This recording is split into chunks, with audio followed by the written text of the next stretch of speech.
जय माता की सभी संगत को।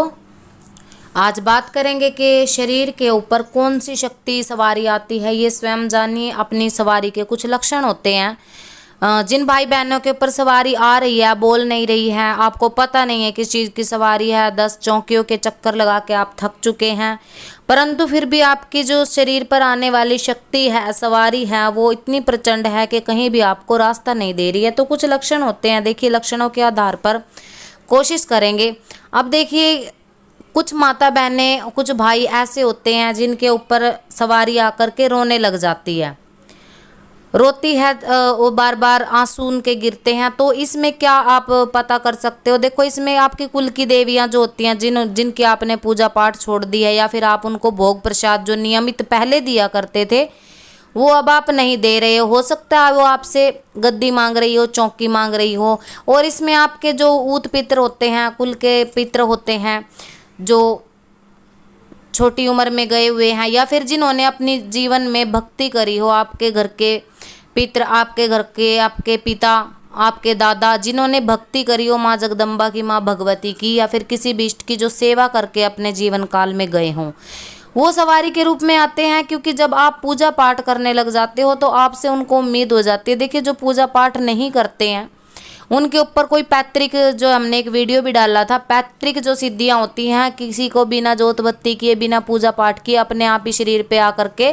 वो उनसे गद्दी चौकी मांग लेती हैं, और उनका भला भी करती हैं, और अपना भी भला करते हैं, और जगत का कल्याण भी करती हैं।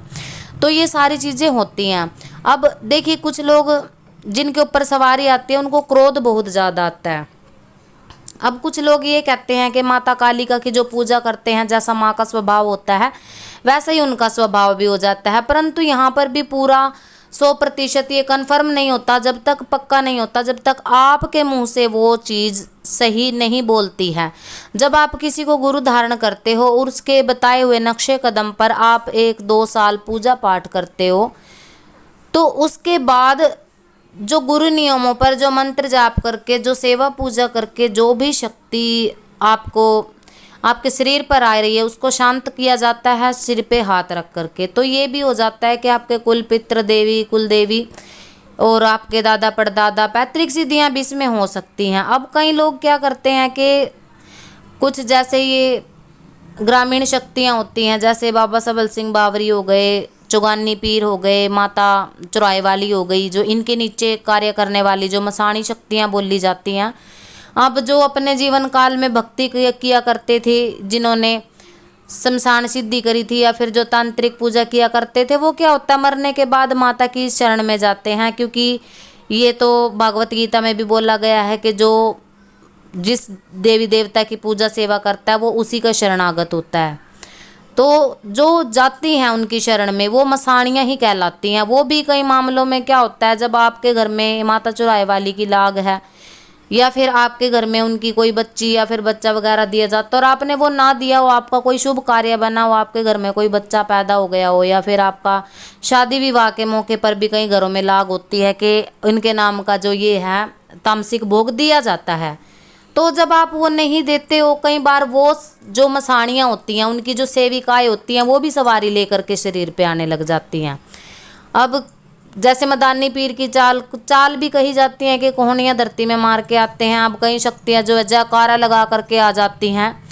तो जयकारे से देखो, ये 100% सत्य नहीं है कि जिसने ये पाथरी धाम का जयकारा लगाया वो 100% पाथरी वाली है। माता रानी अपने धाम का, अपने नाम का जयकारा कोई भी शक्ति और नगर खेड़े की जय बोल के लगाती ही लगाती है, सच्चे दरबार के जयकारे लगाती हैं। पर इसमें कई मामलों में ये भी रहता है कि जो आपके घर के कोई सेवादार हैं, पितृ हैं, या फिर जिन्होंने भक्ति बहुत ज़्यादा कर रखी है, या फिर जिस भी इष्ट की आप सेवा कर रहे हो वो ही रूप बदल करके, जैसे आप माँ काली की सेवा कर रहे हो तो माँ काली का के गण हैं, उनके सेवक हैं, वो भी रूप बदल के आपकी परीक्षाएं लेते हैं। कब तक? जब तक आपकी सवारी बोल करके जोत पर माता के जो भी नियम होते हैं उस पर वचन नहीं कर देते, जब तक कोई गुरु उनसे वचन नहीं ले लेता है। परंतु जब गुरु के द्वारा वचन लेकर के उनकी स्थापना कराई जाती है, उनकी सेवा पूजा आप गुरु के नियमों के आधार पे करते हो, तो वो शक्ति अपने आप ही अपने असली रूप में आने लग जाती है। कई मामलों में अच्छी शक्ति, दैवीय शक्ति भी रूप बदल के आपकी परीक्षाएं लेती रहती हैं। जिनके घर में वो सालों से पूजित हैं, आपके बाप दादा के समय से पूजित हैं। तो ये हो जाता है। अब कई लोग ये बोलते हैं कि हमें रात को छाती पर दबाव पड़ता है सोते वक्त, या फिर हम डर जाते हैं।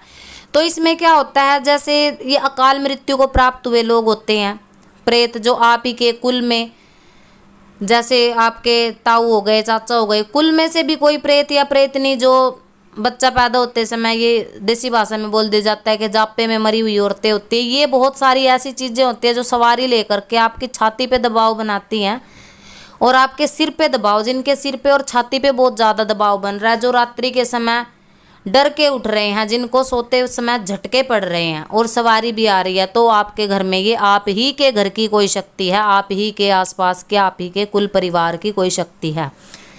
ये कई बार क्या करती है, ये भी शक्ति का नाम लेकर के, शक्ति के जयकारे लगा करके आ जाती हैं, क्योंकि इन्होंने अपने समय में भक्ति करी होती है और कईयों ने करी नहीं होती है। तो वो अब अपनी मुक्ति के लिए आपके शरीर का सहारा लेके आपके माध्यम से भक्ति करना चाहते हैं।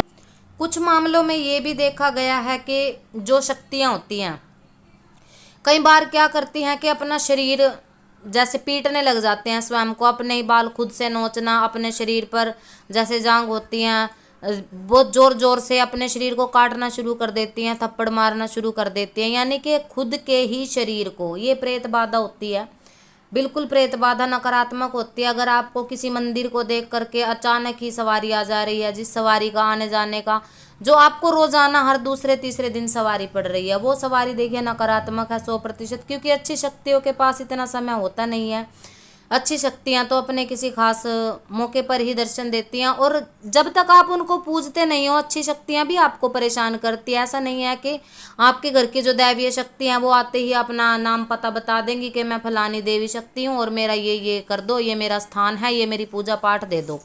ऐसा नहीं होता। वो भी किसी ना किसी ऊर्जात्मक, जो ऊर्जा है, जिसके पास माँ का आशीर्वाद है, जिसके पास अपने इष्ट के अंश हैं, तत्व है, उन्हीं के सामने जाकर बोलते हैं। अब कुछ लोग ये बोलते हैं कि भगत तो 5 मिनट में गद्दी पे बैठते हैं और आपके पितरों के बारे में बता देते हैं, आपकी शक्तियों के बारे में बता देते हैं, कुल की देवी के बारे में बता देते हैं। जब वो आपकी शक्ति है तो वो आपको क्यों नहीं बताती? आपको बताना चाहिए। आपको इसलिए नहीं बताती हैं क्योंकि आपने उनके जो मुताबिक, जो उनका भोग था, प्रसाद था, उनका कार्य था, वो किया नहीं है। और भगत को इसलिए पता लग जाता है क्योंकि वो अपने इष्ट के माध्यम से उनका पता करता है। जिन्होंने ये जागृति कर रखी है उनको पता है, जिनको पता लगती है। और जो लोग मजाक उड़ाते हैं वो उड़ाए। देखिए, सबकी अपनी अपनी सोच होती है, क्योंकि सत्य सनातन ऐसा है जिसका ना तो आज तक कोई प्रमाण दे सकता है और ना किसी के पास इसका प्रमाण है। भगवान की शक्ति का, भगवान के आशीर्वाद का कोई सबूत नहीं दिया जा सकता। लोग तो चमत्कार को भी ढोंग मानते हैं। तो जिन लोगों की जैसी सोच है वो भगवती जानती है। तो अगर इसका कोई प्रमाण है तो उनकी कृपा मात्र होती है, इससे ज़्यादा कुछ भी नहीं होता। तो अपने बुद्धि विवेक से पूजा पाठ करिए। सभी संगत को जय माता की।